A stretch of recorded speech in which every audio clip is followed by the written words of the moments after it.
અને હવે દશેરો આવી રહ્યો છે, તો આવા દુષ્ટોની બલી થતી હોય, આવાને એન્કાઉન્ટર થાય, જો યોગીજી કરી શકતા હોય બાપુ, તો હું અમે આપ પાસે અપેક્ષા એવી રાખી જસવંતસિંહ બાપુ. નમસ્કાર, જોહાર. હું છું પ્રકાશ પારકી. આપ જોઈ રહ્યા છો PTV 6 ન્યૂઝ. દાહોદ જિલ્લામાં જે ઘટના બની છે, દુષ્કર્મની જે ઘટના બની છે, તેને લઈને સમગ્ર દેશમાં પડઘા તો પડ્યા જ છે, પણ ગુજરાતને શર્મસાર કરે તેવી ઘટના બની છે. તો આ દીકરીને ન્યાય અપાવવા માટે રાષ્ટ્રીય કરણી સેના પણ મેદાને આવ્યું છે. અને રાષ્ટ્રીય કરણી સેનાના રાષ્ટ્રીય પ્રવક્તા જ્યારે દીકરીની ઘરની મુલાકાત લેવા આવ્યા હતા, ત્યારે સીધો સાંસદને ફોન કર્યો હતો, જસવંતસિંહ ભાભોરને ફોન કર્યો હતો, અને તેમને કહ્યું હતું કે જેલોનું ભારણ ઘટાડવું પડશે અને સીધું આ દુષ્કર્મ આચરનાર વ્યક્તિને સીધું એન્કાઉન્ટર કરવામાં આવે તેવું જણાવ્યું હતું. PTV 6 ન્યૂઝની રોજે રોજની અપડેટ મેળવવા માટે આ વિડીયોના ડિસ્ક્રિપ્શનમાં PTV 6 ન્યૂઝ અપડેટ ચેનલની લિંક આપને મળી જશે.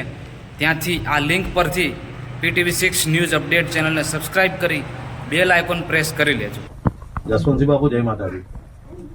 હું મહેન્દ્રસિંહ રાઠોડ બોલું, કરણી સેના રાષ્ટ્રીય પ્રવક્તા બાપુ. પીડિતા પેલા દીકરીના ત્યાં આવ્યો છું પરિવાર પાસે, અને અમારી બાપુ આપસી પાસે અપેક્ષા એટલી છે કે આવા નરાધમોનું એન્કાઉન્ટર થાય. કારણ કે ભલે ફાસ્ટ ટ્રેકમાં ચલાવીએ 2-4 મહિને, પણ આવા દિવસે દિવસે જે કેસ વધતા જાય છે અને એનું સ્ટેટમેન્ટ ને એને કોઈ અફસોસ જેવું લાગતું નથી.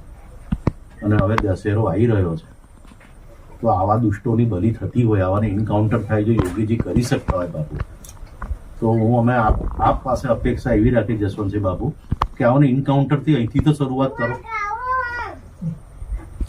એન્કાઉન્ટર કરાવો એને, એટલે એક સંદેશો જાય. આવા જેટલા બી જે કૃત્ય કરતા હોય એને એન્કાઉન્ટર કરીશું ને તો એક માહોલ થશે. કારણ કે આ લોકો જેલમાં જઈને આપણા જ રોટલા ખાવાના જ બાપુ.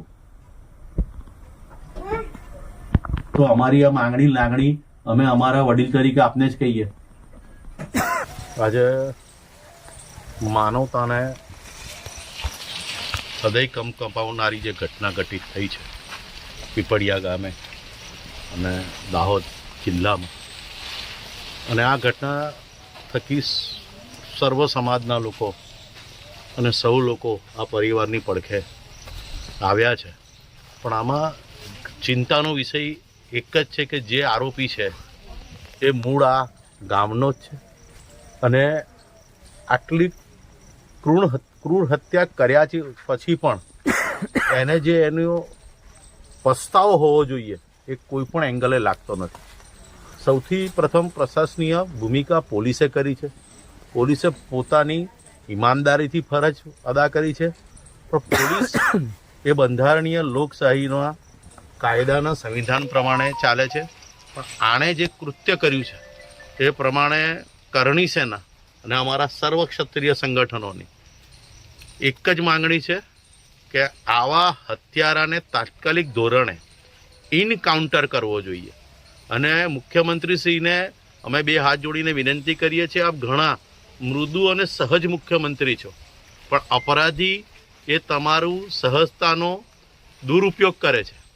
આ કોર્ટમાં જશે તો મુખ્યમંત્રી સાહેબને કહેવા માંગીએ છીએ કે આંખે દેખ્યું કોઈ નથી સાક્ષી, આરોપીએ ગુનો કબૂલ કર્યો છે, અમને પોલીસ પર ભરોસો છે પણ કાયદા પર ભરોસો નથી રહ્યો, કારણ કે છટકબારીઓ 99 છે. એટલે અમે યોગીજી જેવો રિઝલ્ટ માંગીએ છીએ. જો યોગીજી યુપીમાં બેઠા બેઠા આવા અપરાધીઓને ઇનકાઉન્ટર કરી અને જેલનું ભારણ ઘટાડતા હોય, કારણ કે આ જેલમાં જશે આપણા જ પ્રજાના રૂપિયા આ લોકો પહેલવાન થવાના છે.